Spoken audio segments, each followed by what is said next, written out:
In one of the first military exercises of the year, Iranian soldiers let loose the weapons of war.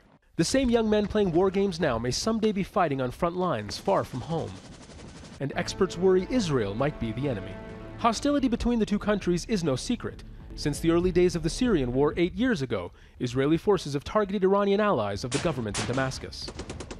But continuing Israeli strikes on Iranian targets in Syria means what started out as a sidebar to the war runs the risk of becoming a parallel conflict. We have been fighting Israel in different ways for 40 years. Now there is a direct contact because our bases are close to their borders. We are monitoring their activities and we are capable of retaliation. So far, we have not decided to enter a direct war with Israel because we believe the Syrian government should make this decision. They haven't yet, but it may happen, and if it does, we should expect a direct and very wide war on the ground, sea and air. With no immediate borders between them, open conflict with Israel would probably look like proxy battles of the past, likely playing out on Lebanese and Syrian soil.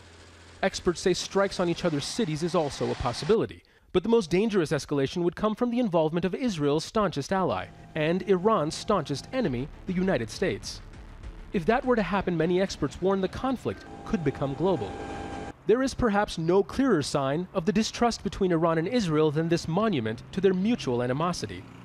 In a speech a few years ago, Iran's supreme leader Ayatollah Ali Khamenei predicted the end of Israel, giving the country 25 years until it destroyed itself. His supporters did the math and put a clock in Palestine Square in downtown Tehran. For those who take the word of the supreme leader as literal and divine, this countdown clock is more than just a publicity stunt. For many Iranians, it is a real-time countdown to the end of Israel as we know it. But Iranians still bear the scars of the 8-year war with neighboring Iraq in the 1980s. And even with Israel, a rush to war seems unwanted. First of all, war is not a good thing because all countries involved take a loss. If there is a war, we won't start it, but we will fight until our last drop of blood to defend our country.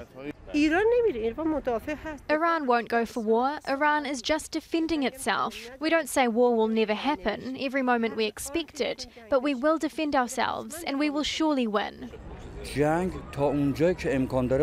to avoid war as much as possible. It's better if things can be solved by talks, but talks without any deception. While low-level skirmishes with Israel inside Syria may worsen, in Iran, there still seems to be as much talk of peace as there is for war.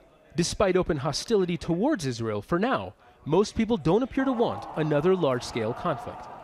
Zein Basravi, Al Jazeera, Tehran.